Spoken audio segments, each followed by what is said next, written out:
Попи, моля ти се, призна така, не. А самата причина защо Поли плачеше е само една.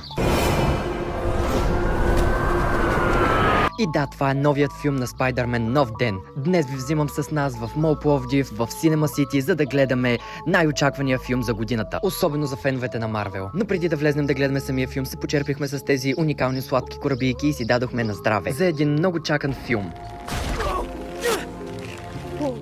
И бъдете спокойни, няма да има никакви спойлери в този влог. Като искаме да благодарим за самата организация, тъй като се подпихме в света на Спайдърмен, а самия филм е уникален. Особено ако го гледате на 4DX, защото целият този екшън ние също го усетихме в самата зала. Айде сега, какво мислиш за филма? Чакай, как беше номера на мама стой? Плаща се. Какво мислиш за филма? Давам 10 от 10. Филмът беше много хубав, кинозалата също, компанията също. Така че аз давам... Как беше номера на мама? Не, човек, 40 нещо. Да. Каква ти е оценката за теб за филма? Филмът беше страхотен, но съм леко затъчена от края. Беше много хубав филма.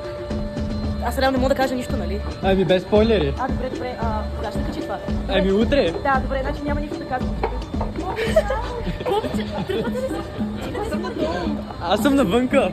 Попче, искаш ли към мен да скола? Ама аз съм тук. Моята оценка също е 10 от 10 и край определено е неочакван, но няма да казвам нищо повече, за да може да отидете да си го гледате и да го преживеете сами.